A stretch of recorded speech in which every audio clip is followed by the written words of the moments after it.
Hello and welcome to Stretford Paddock. This is the Paddock Podcast. I am joined by Jay Motty. How are you, Jay? Yeah, I'm good, bro. Yourself? I'm good. United are winning. Yeah. We've won one. Winning's a bit of... winning. We're winning.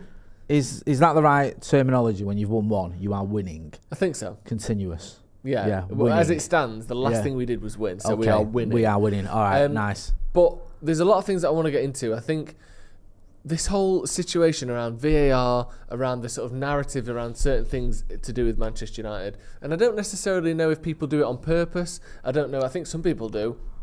But I think there's this sort of underlying sentiment across a lot of media at the minute that is sort of vaguely anti-United. And I think occasionally that, most of the time that's fine. But sometimes, and we're seeing it more and more often this season, that is turning into sort of real life problems for Man United as a football club. Yeah. It's not just like, people aren't going to be as nice when it's a United player. It's actually affecting how United win and lose games. Yeah. And it's negatively affecting that. Yeah. So I'll just get into it first of all. Like this VAR situation that we've just seen this weekend. Yeah. Which is ridiculous. So for anyone who didn't see it, Romero handballed the ball for Tottenham against Arsenal. Yeah. A penalty was given, and pretty much everyone said, yeah, that's a penalty. Yeah. The crucial bit being Dermot Gallagher, who is a former referee and I believe head of the Referees Association, or certainly, if you can just double check that for me, but a prominent former referee who still has an involvement in the game of refereeing and is a presenter on Sky Sports, sort of brought in to be the expert. Yeah. He said that should have been a penalty. That the Romero one that was given a penalty, yeah, that's a penalty. He also said in the past that United won against Tottenham, which was very similar, if anything, slightly more clear-cut, slightly, more time for the defenders to move his arm out of the way. He said that wasn't a penalty. Then it was literally put to him by Stephen Warnock, wasn't it? Yeah. He's hardly the most, kind person towards United. Yeah. He loves a bit of anti-United bias, being a Scouser, as you'd expect. Yeah. So it's not like he's fighting a corner for United, but it was a reasonable question, to be fair to yeah, and Dermot Gallagher literally says to him, why was that a penalty? But then the United one wasn't. That were very similar. And Dermot Gallagher just turns into Liz Truss. Like, he becomes this sort of politician who has been put in front of a camera in a moment of crisis and is unable to give any answer other than the stock phrase. And he just sort of says, he says, why was that one a penalty but the United one wasn't? He just goes, well, I mean, if once VAR take a look at that, they're always going to give it. He just doesn't answer the question at all. And let's just to recap what he said about the Romero one for United. And I think Warnock gets it wrong. I think he says Bruno Fernandes. I think it was it not Garnacho? It was Garnacho, yeah. Yeah, it was Garnacho who had the shot. We all remember it. Away at Tottenham, I think the game was 0-0 at the time when he's had this shot. Yeah. So it would have been an important point if we'd have got a penalty at that moment in the game. So when he was asked about that, because Bruno Fernandes had said he wanted an apology for it. He said, they got that wrong. I want an apology, or they should give us an apology, meaning the, Pigmol or whatever you call them, the Referees Association. So Dermot Gallagher was asked about that on the same show that he does today. He does it every Monday on Sky. He was asked about it after the Spurs game. And, will Bruno Fernandes, or does Bruno Fernandes deserve an apology for that decision? And he said, I would say it's 100% no that he'll get an apology. The feeling is that he was so close. We talked last week about handball, and it's very, very difficult. The more you drill down into it, the more it causes problems. One of the problems there is that the arm's out. Is it in an unexpected position? Is it above the shoulder? Has the ball come too fast? You can ask all those questions, and that was the decision. Now, he says he was so close. The one against Arsenal, the one that he says is a penalty, I think he's not even as close, I think. It's like, it doesn't make sense what he's saying, basically. Yeah. Like, he's talking about the proximity, He's talking about the proximity. Now, if you look at the Arsenal one, and the Spurs one, they're almost identical in terms of the proximity, in terms of the way that his hand's not in an unnatural position, the way his hand's out. Like, if one's a penalty, the other one should be. Now, you could say one of them was wrong, but you can't say that. You could say that that they're both wrong, or you say they're both right. You can't argue that one of them's wrong and one of them's right. Or that one of them's a penalty and the other one isn't. Yeah, that doesn't make sense. You can't say that doesn't make any sense. You can either say neither of them are a penalty or they're both penalties. Now, he said the first one, when he was asked initially about it, wasn't a penalty. The one against Spurs versus United, he says that isn't a penalty. Bruno Fernandes doesn't deserve an apology. Right, that's fine. Then you get an almost identical situation in terms of a shot comes in, the same player with his hand up blocks the shot, And Dermot Gallagher says, well, that is a penalty. Or he sort of stumbles a little bit because he's put on him about the facts he said the United one wasn't. And he says, well, as soon as VAR look at that, that's going to be a penalty. So why wasn't the United one then? That doesn't make any sense. That is nonsense. Because one, you can't have it where one is a penalty and one isn't, because they are both the same situation. Yeah. A player has a shot at him from a close proximity with pace, puts his arm up, and it blocks the shot. Yeah. So all United fans were saying that is a stonewall penalty when it happened against Spurs. We should have had a penalty. Yeah. Dermot Gallagher says you shouldn't.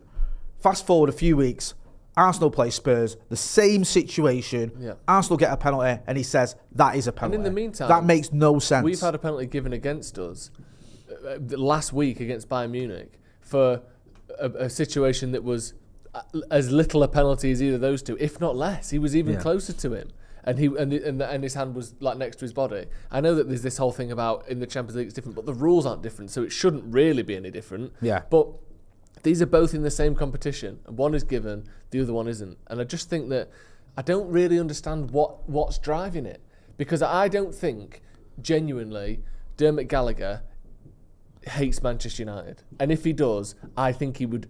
I don't think he would go out of his way to let that affect his job, and I don't necessarily think that most referees do. I don't think it is this, conscious anti-United thing. But what is it then? Because it's just like bad refs. Is it anti-United? Like what's going on? If anything, someone's pointed out, and when I did a tweet about this yesterday, he said for the one that we weren't given, there's a bigger distance between the shot and the save. Yeah. And his arm's even in a bigger position.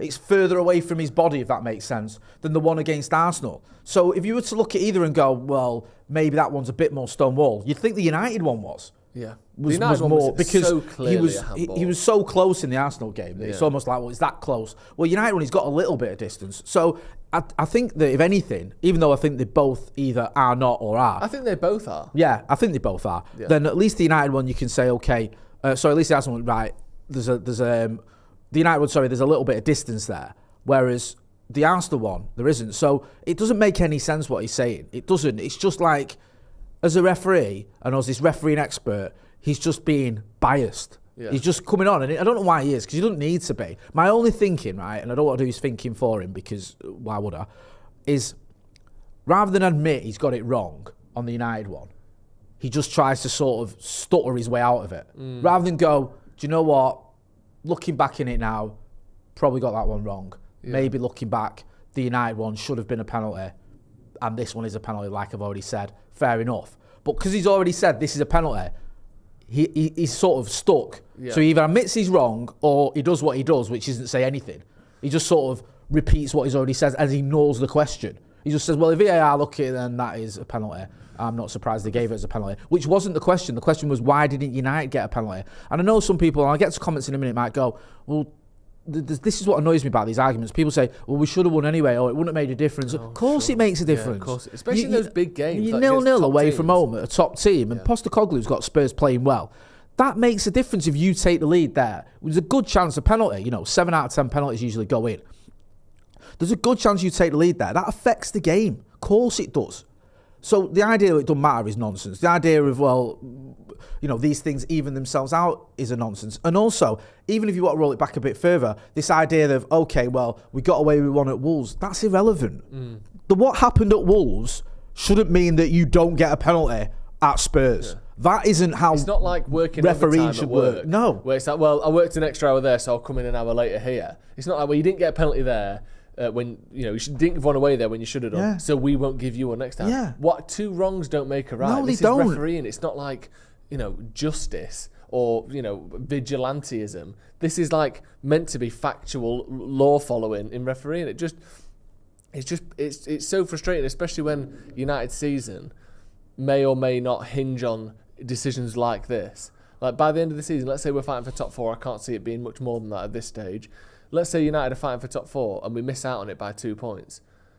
That doesn't help the manager when he's getting sacked because he should have had a penalty here or other situations that have gone against United. Like it doesn't help, and it's just weird that, like you said, why wouldn't they just admit? Why wouldn't we just say?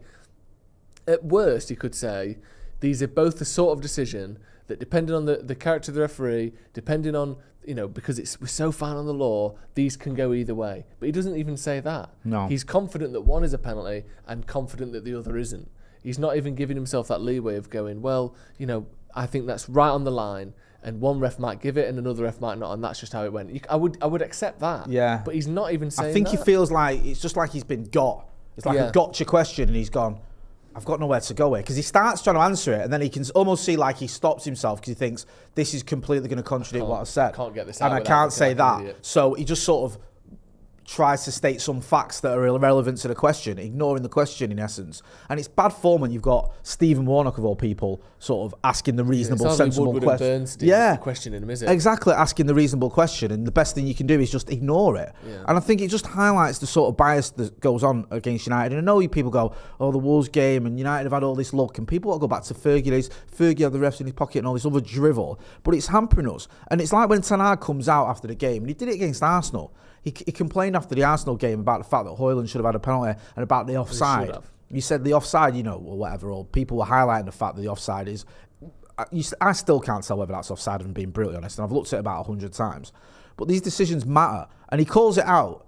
And when he calls it out, people say, oh, he shouldn't be doing that, it's bitter or whatever. But all of the managers call stuff out, and it seems to help them. Yeah. When Jurgen Klopp starts moaning, or when Pep Guardiola starts moaning, it seems to have this effect of getting into referees' heads, or at least the media start sort of buying into it. When United do it, it seems to create even more of a backlash. And I'm glad we've got a manager that will call out nonsensical decisions, because some of these are. You just can't justify them. I think it doesn't make any sense. There's no consistency. And this idea that VAR is going to solve a lot of problems is nonsense. We saw it last season. You had Casemiro getting sent off for a foul against Southampton, and then we saw it in the Chelsea game, an identical situation, nothing. Nothing, no red card, nothing went on. And you think, how is that consistent? How is that making football fairer? It isn't. It's making it less fair. In fact, it's just making it more annoying, because rather than at least going, well, the referee's made a mistake or he hasn't seen it, I can forgive that. He's in the game, he's not seen it, or he's made a split-second decision. You're now going, you've got a guy in front of a screen, watching that on a replay, who still can't get it right. Yeah. Who still can, with all the technology he's got at his fingertips and the ability to watch it over and over again, still can't get it right. And what makes it even worse is it's taking him 5 minutes to not get it right. You're sat there in the ground, or you're sat at home, or wherever you're watching the game, waiting to see a decision. It's taking ages for a decision to come out, and invariably they're not even right.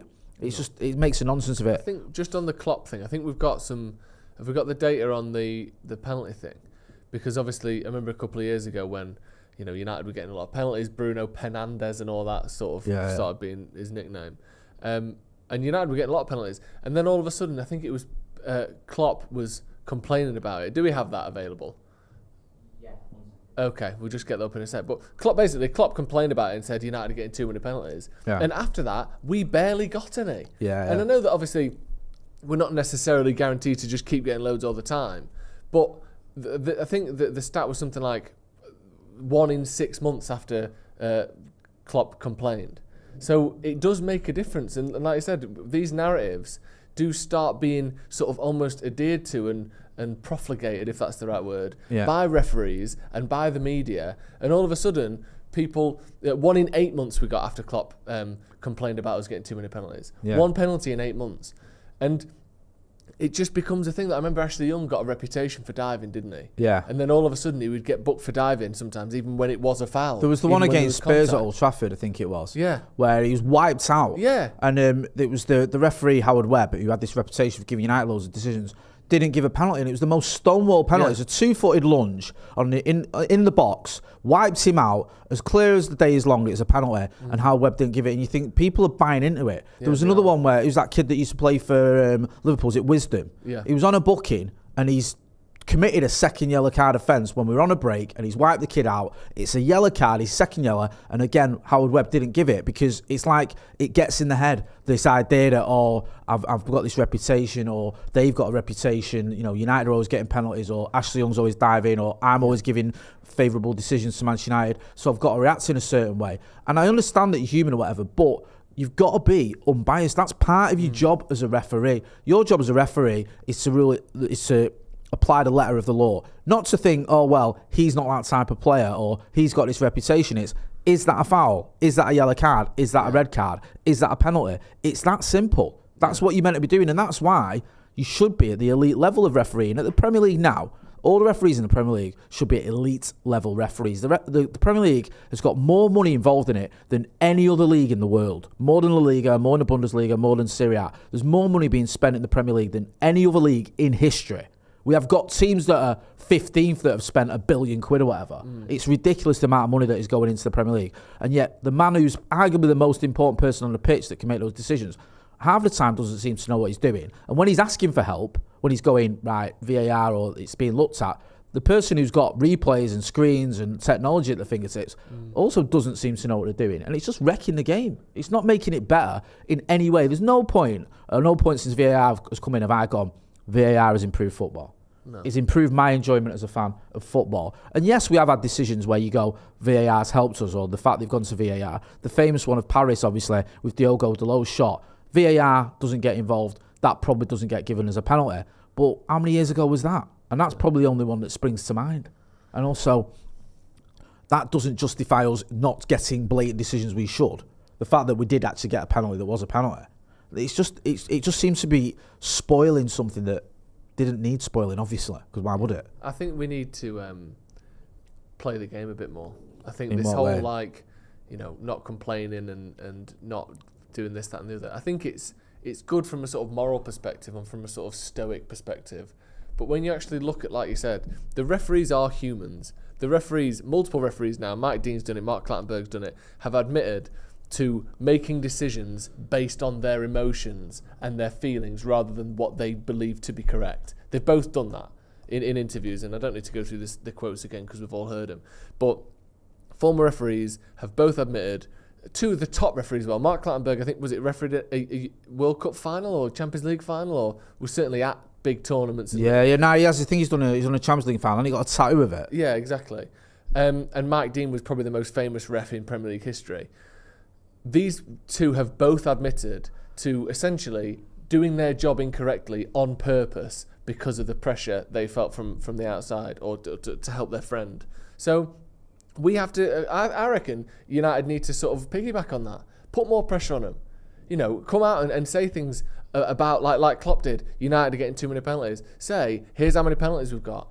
I know it looks a bit two-bit and it looks a little bit like whatever from Ten Hag or whoever it is, it's just making excuses, whatever. But these excuses and these things make a difference. They actually change things. So part of me thinks just go for it, because you're not getting anything extra by, we're not making any excuses. That's not helping. So you might as well play the game a little bit, I think. Players go down when they get touched on the face, because if you don't, they don't give a foul. No, if you ride a challenge or ride a tackle, or like you say, you get touched in your face and you stay up and you just shrug it off. Nothing happens. Unless you continue with the ball and score or whatever. If you lose possession but you stay on your feet, you're not going to get a penalty, or you're not going to get a free kick or a red card or yellow card or whatever it is you could get if the punishment is applied. You're not going to get that. So it's why wouldn't you go down? I know it's not what we like to see, but it's playing the game like you said. There's loads of comments and chats, and we're going to get through to them all here now. Rishab Kumar says, at some point, Erik Ten Hag needs to come out like Klopp and talk about these decisions in the press conference. Klopp's penalty moans scarred VAR for 2 years. Abhinav Verma says, issue is refs. It took it as their ego was attacked because Bruno said what he said. These refs are nothing but incompetent. VAR has exposed them. Cuarto says the year is 2023. We've just voted a penalty on X. 2032, sorry. Resonating Silence says VAR is killing spontaneity in the game. I agree. Tina Telefson Totoka says, remember when Son got Martial sent off, when Son put elbow in Martial's throat and Son went down and Martial got sent off? I thought it was Lamela. Eric Lamela, I think, who got Andy Martial sent off. And I get your point, but that's what I've got in my head anyway. Forgive me if I'm getting that. I think it was getting that wrong. Loads of the other people in the chat as well. The usual suspects: Ross Murphy, Brian Casey, Witterbird says old pundits can't get away with it now. There are tons of statistics, but somehow they still talk pants. Paul Robb says VAR is fine. It's the lack of accountability and consistency. That's the problem. Another thing that annoys me with VAR, sorry, one final chat in a minute.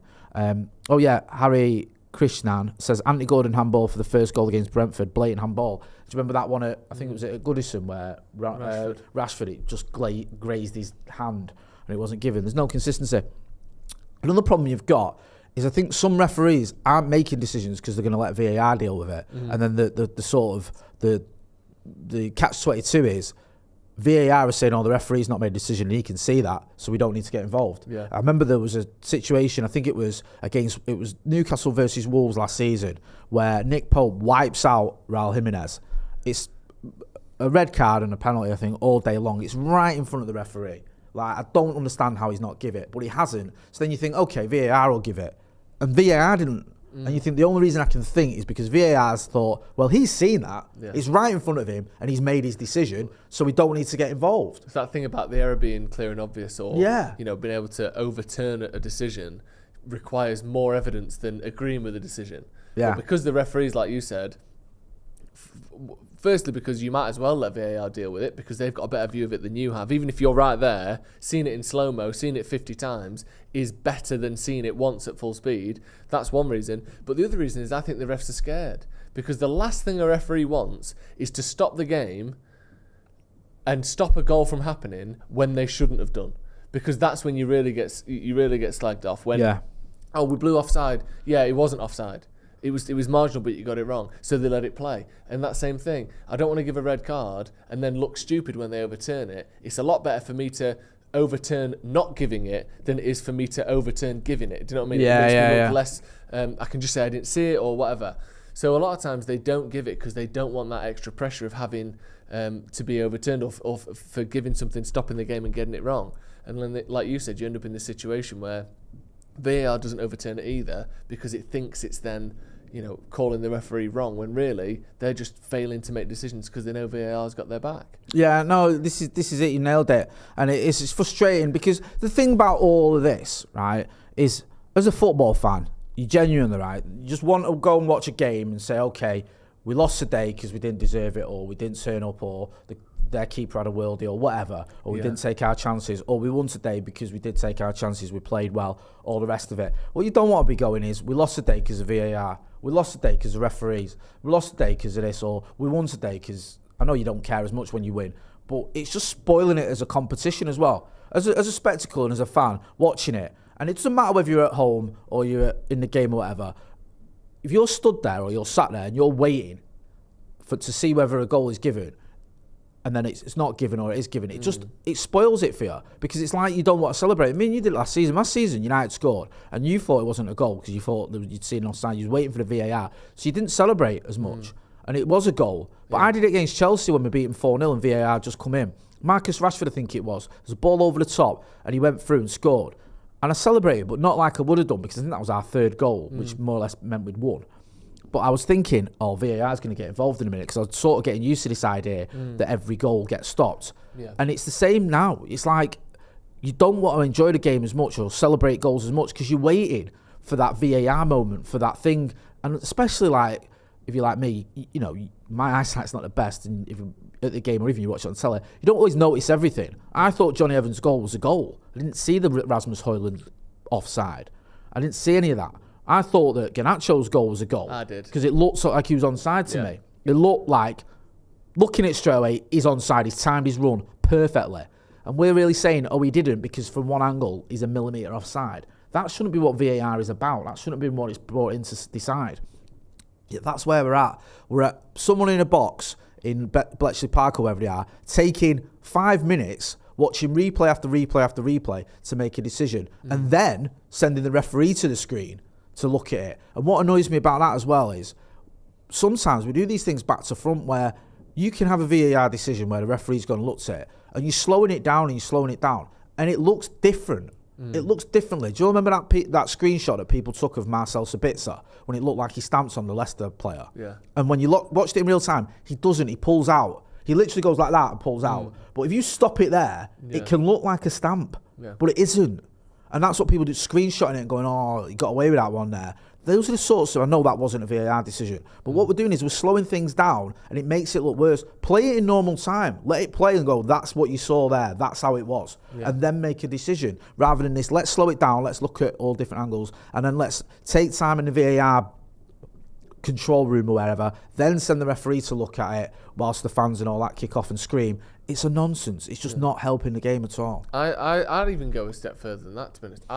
I don't even mind losing. I mean, obviously I mind it and I like, but that whole thing of you lost a game or a goal went the other way because of a bad refereeing decision, I can sort of accept that. Yeah. I don't even, as a concept, mind that. Like, sometimes you win a game because of it, sometimes and it doesn't always even itself out. It doesn't. But I don't mind a human being making a mistake. I can understand that. I'm with you on that. But the thing I don't need is human beings to still make mistakes, because they do, because they're human. Yeah. So VAR is still full of mistakes, and the enjoyment of watching football has decreased. Yeah. Like, that's the thing I don't get. It's You've traded one thing for another. So you've traded a few mistakes on offsides and a few things that the referee might miss. You know, a tug of the shirt or an elbow or someone holding someone down from a corner so they can't jump or whatever. They might miss those things. So we've got rid of a lot of them, which is good. But then in place of that, you've got not being able to celebrate goals. How is that a good trade? No. How is that a trade that anyone is? Don't get it. Don't get that. The 3 goals the other night, or the goals the other night. I couldn't celebrate them. I didn't feel like, it felt like, well, something's going to stop it, or someone's going to be offside, or anytime someone squares the ball across the box, you think they're probably going to be offside. Anytime someone plays a through ball, we're probably not going to get to enjoy this. Like, it's terrible, isn't it? Like, the best bit of football is watching your team score. Yeah. So if any rule impacts your ability to do that, get rid of it.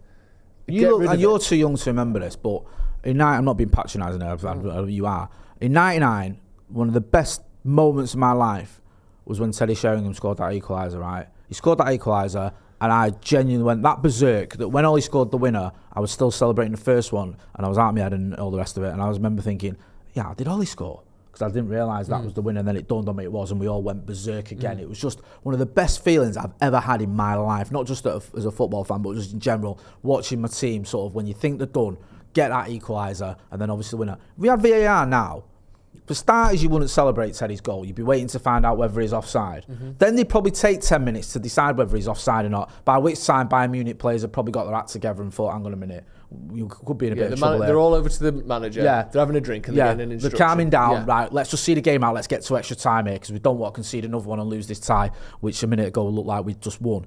So you probably don't get Ollie's winner, and who knows what happens there. It'll just spoil everything, and that's where we're at with VAR. I think those moments are just getting wrecked. And half the time, do you remember the goal that Cavani scored against Spurs? I think you mentioned it earlier on, where in the build-up, Scott McTominay just brushes like Son's face. Yeah. I didn't see it at the time, and I thought, what a well-worked, fantastic goal from Manchester United. And we're celebrating, and it's like, hang on a minute, we've seen something. So you roll it back, and you watch that, and you watch the replay, and you see he barely touches Heung-min Son's face, and VAR gets involved, and then they give a free kick, and it's not a goal. And you think, how is that even a thing? And B, why is that being brought in to ruin what would have been a really enjoyable moment? I'm not just saying that's a United fan, but that wasn't a foul. He didn't knock him. It was nothing. But it's like you've slowed it down, you watched on VAR, and he's touched his face, so it's like, oh, well, technically, if you touched your face, that's a foul. The Van Nistelrooy goal against Fulham, running from the halfway line, it starts with him pushing someone off. Yeah. And on a day, a ref could say, you've elbowed him in the face, you pushed him in the face, no goal. And I think that all fans from all clubs will have moments where they go, we would have lost that if it weren't for VAR. We would never have had that if it weren't for VAR. If VAR was there, should I say. And I don't see what it's making better. I think obviously accuracy is something that is paramount, and that's what the refs are there to do. They're there to bring accuracy, but not at the expense of enjoying goals. Yeah. Like I genuinely, there isn't a single thing that should be more sacred in football. It's the whole reason we watch football than the elation when a goal goes in. That is the best bit about football. Yeah. That's it.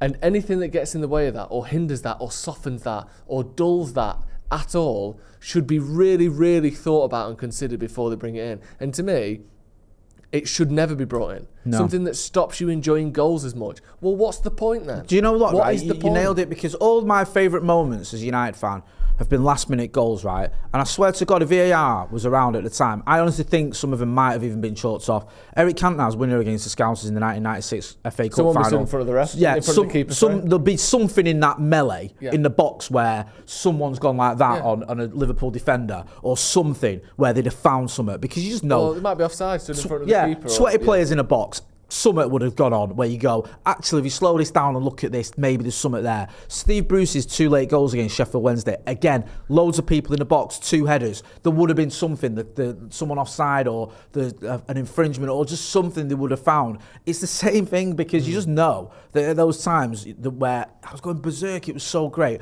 they would have found something, or even they would have said, so let's stop. So Steve Bruce goes that first one, let's stop for 5 minutes and check whether there was something, or there's been this, and by which time Sheffield Wednesday have got their act together, and it's a similar situation as I was talking about Bayern Munich. I just don't think it's benefiting football. And yes, I might be a bitter United fan because I'm looking at decisions that have gone against me, but is it making football better? Are we seeing loads of different fans, different clubs going, I love VAR, it's really helping us? I'm not seeing any fans saying it. No, I'm not. Whether you're a United fan, even the City fans who are winning everything, I don't see them going, VAR's brilliant, I don't think fantastic. it's like a young old thing either. I don't think it's because most of our footballing watching has been without VAR.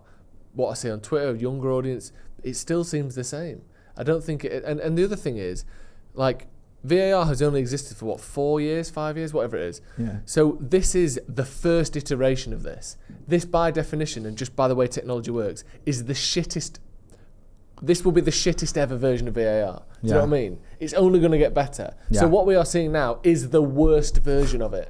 So there's, it's understandable that we would have issues, and I just think we're seeing the worst version of it. It's ruining the most crucial and sort of impactful part of football, and the mistakes that it's getting rid of are ones that I could stomach. I could stomach the idea of, occasionally a goal goes against you because the referee's missed something. Yeah. But I don't mind that. No. People make mistakes. Refs make mistakes. Fine. Yeah. Get as good a refs as you can. Get rid of as many mistakes as you can. And the things that are mathematical, did it cross the line? Hawkeye, I can't remember. Is it Hawkeye? Yeah. Fantastic. It's made one. Hawkeye's been wrong once in the 7 years it's been out, and it was that Sheffield United game because 3 players were stood in the way, and it got one wrong. Okay, but other than that, it's got a 99.9% success rate. Yeah. Fine. But the handballs, the fouls in the box, because they're subjective anyway. The laws are subjective, so why put that subjectivity onto another person? Just keep it with the ref. I just don't get it. It just feels like they make it up as they go along at times as well, don't they? Yeah. It feels like they go, actually that rule's wrong, or that decision wrong. Right, we need to change that. Just like the goal that Bruno Fernandes, I think, scored against, was it Bruno or Rashford against? No, it was Bruno won it against City. When City fans were going berserk, and it's like, well, they're the rules. Yeah. They had to change the rules afterwards, didn't they? They had to come out and go, well, the referee got it right, but the rules are just nonsensical, because obviously if a keeper's got 2 players bearing down on him, they're distracting him. One of them, like both of them are distracting him or whatever. So they changed the rules. It just feels like, how are we in 2023 and you're just making up new rules, or you're changing them because you haven't got them right? It seems preposterous. Harry Krishnan says, I suggest all the conversations between referee and VAR should be made audible, so at least fans can understand the thought process. I think that'll just be 2 morons chatting wibble, but I'd be happy to listen to it. Brian Casey says, I'm ashamed to say Dermot Gallagher is a fellow Irishman. On behalf of our great nation, I can only apologise for this shocking analysis. It's all right, you gave us Keno. Ross Murphy says, when Bruno scored that goal the other day, I celebrated, but all I could think of was he offside? He wasn't offside, but that's what football's come to. And you know what it is as well? And I sympathise there with Ross Murphy, because sometimes you'll rewatch it and think, of course he's not offside. Yeah. Like, he's a million, there's not even a sniff of us. But because you're so used to thinking, oh, hang on a minute, is there going to be an offside? Then you don't celebrate fully, or you waited. And people say, oh, well, you get to celebrate twice. No, you don't. No. You don't. That's not, from my experience, that's not how it's happened. Hit that like button, please. We've got almost 2,000 people watching, not even 200 likes. Let's get to 500 likes. Santa Notch in the chat, Glenn F in the chat, loads of people in the chat. Paul Robb says that subjectivity is the key. If they were held accountable and were open and transparent in why they made the decision, it would improve consistency, as every time a decision is made, it sets the precedent. I think Andy Tate's in the chat as well, says Drogba, Drogba, Old Trafford, offside by 6 miles, 2010. Do you remember the Paul Scholes one against Paul as well? That's the worst one. He was onside by 2 players keeping him onside, and he was given an offside, and that gave birth to a certain Jose Mourinho. Ross Murphy as well says, like the video. It's not only Dermot Gallagher, though, is it, that's been chatting rubbish? We've got more. What else have we got for us? We've got all sorts. Go on. I mean, Gabriel Agbonlahor again, obviously. It's what he does, isn't it? Like, there we go. He said that Rodri's red card, Gibbs White was acting, basically. He deserved to be in WWE with acting. Then, obviously, after a relatively similar incident against Palace, where Casemiro got sent off for, again, grabbing the shirt, grabbing the throat, said that Casemiro thought it was Brock Lesnar strangling him. He needs to be disciplined by United. Not just does he need a ban, he needs to be disciplined by his own club as well for what he's done. And it's just... a lot of people just don't like Man United, do they? No. Obviously. No. And I think as well, like, there's certain things like... There's a lot of people who don't like Man United. There's a lot of people who don't like Liverpool. Like, because of... Depending on what age you are, you might have seen them kind of, win everything for an era. Yeah. But I feel like certain teams, there are just less haters for. Like, as far as on the pitch goes, there are less people that hate City. Because... We're getting there now because they've won so much. But because they've not really been a massive hindrance to anyone's success over the last 50 years or the last 30 years, I do feel as though there's less sort of negativity towards City than there is to other clubs. Do you know what I mean? Yeah, I feel like Arsenal get a lot of stick because if you're from London, they've done better than you over the last 50, 70, whatever years. They're the biggest team in London. Like, again, Liverpool, like I mentioned, United. But some teams just sort of squeeze through. Like City, no one really cares about them. So they don't get this, like, everything that they do is scrutinised beyond belief. Pep can have a go at a player publicly and, it's just fine, it's just Pep being a genius. When Ten Hag says, one of our players is literally turning up late for training all the time, we've tried to give him, I know we didn't say this, but this is what happened leading to this, we've tried to give him a personalised training programme, we've tried different things, and his performances in training weren't very good, and that's literally it. He's called... He's too strict. He's taking the piss out of Sancho. He's not backing his players. Well. Like that's all managers do that. And what he said was not particularly strict or cruel whatsoever. This is doing the rounds on social media about someone's got a screenshot. I don't know if it's true, but people are saying this is just sort of Sancho trending. And when I look why, saying there's got a screenshot of him playing FIFA or whatever it is at daft o'clock in the morning. I don't know. We'd have to get that stood up. But that's why, if you see Jadon Sancho at the minute, it seems to be trending. And that's the latest claims that he was playing video games late at night. Again, I'll double check that before we get on, just if you're wondering. Because I looked in and thought, okay, what's going on now? And then there's a lot of people showing this screenshot and claiming that. But if we're going to be accurate, I wouldn't look too much into that just yet. But as you pointed out, I mean, Erik ten Hag's obviously disciplined him and it's not great, is it? It's just one of those things where you're looking at going... what's the happy ending here? Do you know what I mean? I did news today about how there was a time when it looked like Jadon Sancho was going to go and be an England regular and smash it for United and all the rest of it. And people were questioning what was going on with Jack Grealish. And now you look at Jack Grealish, he's the darling of English football almost, winning the lot, albeit with 115 charges hanging over him. And Jadon Sancho, is he going to play in the Carabao Cup? Probably not. No. Do you know what I mean? It's just a crap situation. Yeah, just going back to what your point you made on Gabriel Agbonlahor. Sometimes on Sort of Sport and other places like that, it feels like they just sort of, they know this is going to get traction, this is what I'm doing, this is going to, if I say this and it's outrageous, or if I keep pushing this anti-United agenda, I'm going to keep getting clicks and views and I'm going to keep getting engagement and discussion, and that's why I'm doing it, because I don't necessarily believe that, but it's a good way to keep getting sort of my name out there and keep getting promotion and all that sort of stuff. Yeah. I don't think Gabriel Agbonlahor's doing that. I don't think he's that bright. I think he's just spouting nonsense because he hates United. Yeah. That's it. I don't think it's anything to do with him thinking this is going to get me more views. I don't think he cares. I think he's on a set wage of probably about £2 an hour, where he's just told, like, there's your microphone, there's your headphones, crack on. Yeah. And he just genuinely hates United. Like, he views United as a team that ruined his childhood and maybe blames us for him not winning anything, even though it's got nothing to do with us. And he just can't help himself because he just constantly spouts this anti-United nonsense. And there's no rhyme or reason to it. And even when you've got people that always spout anti-United stuff, now and again, they'll say something pro-United. Jamie Carragher went hard on Lisandro Martinez, but when you challenged him on it, he held his hands up and made he got it wrong. Yeah. You get pundits who obviously don't like United or affiliate with our rivals, but they'll now and again go, do you know what?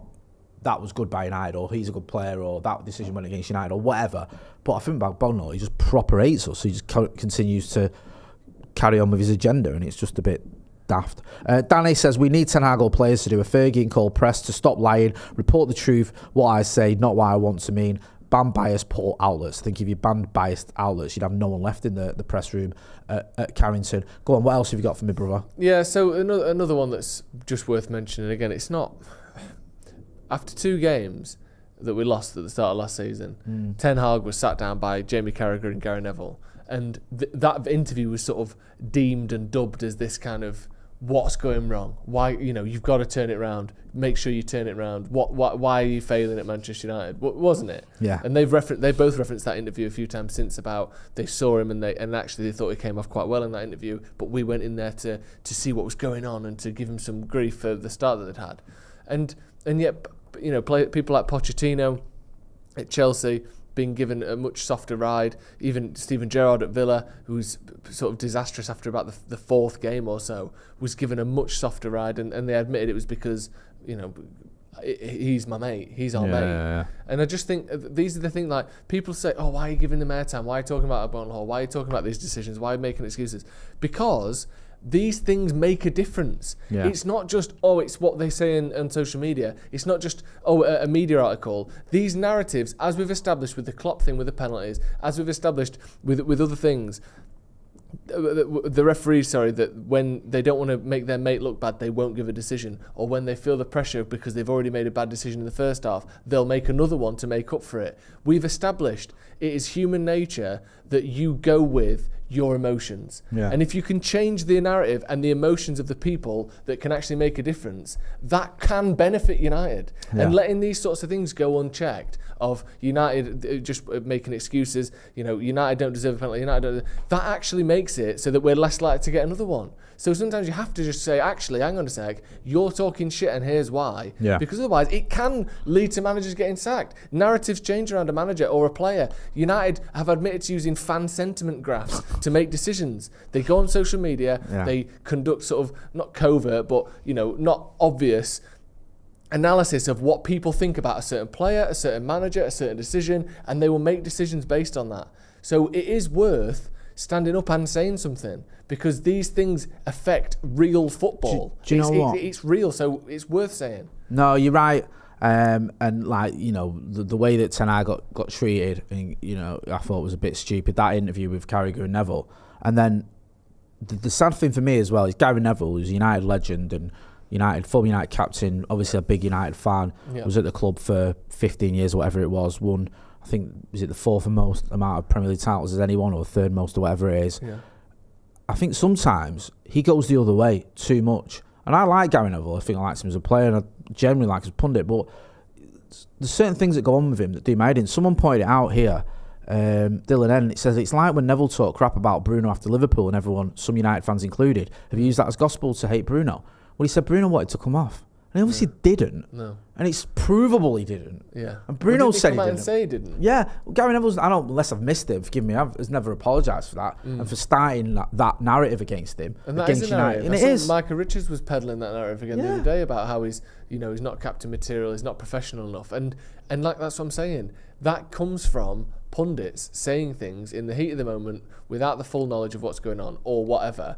Or it comes from refereeing decisions, or it comes from the social media reaction to things. It does actually affect things. Of course it does, bro.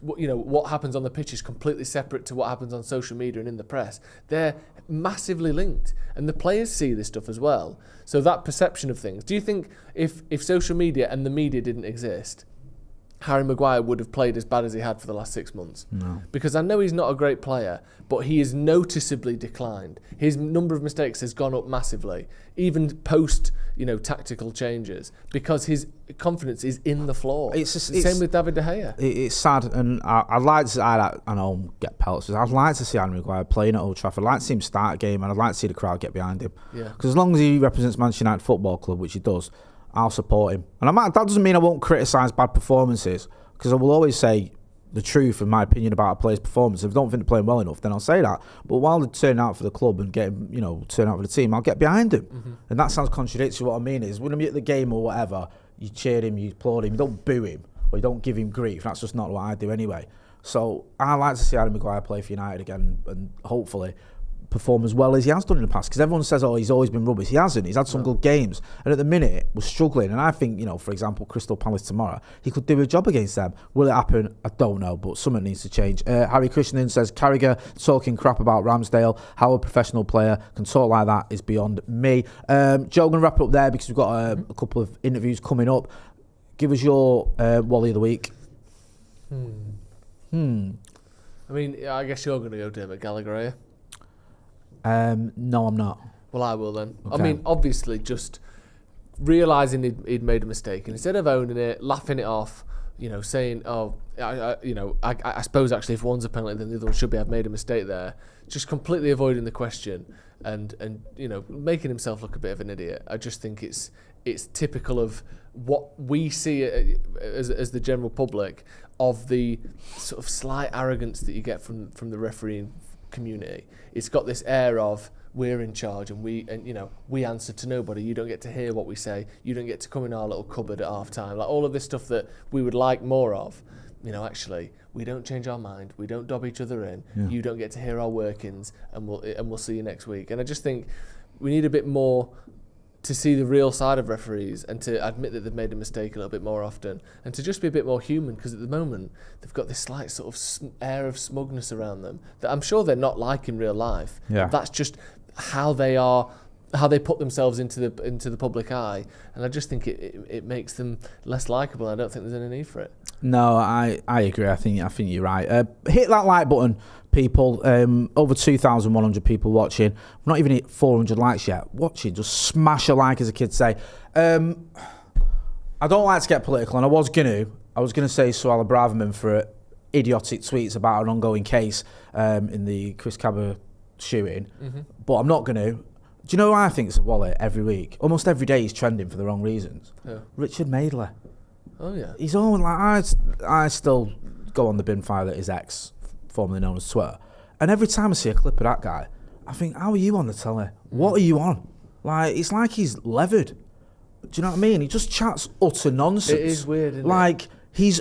People used to say he's like accidental Partridge. He's not, because Partridge was like, there was an almost sort of, you can almost like Partridge because he's funny, even though he's a bit of a nana.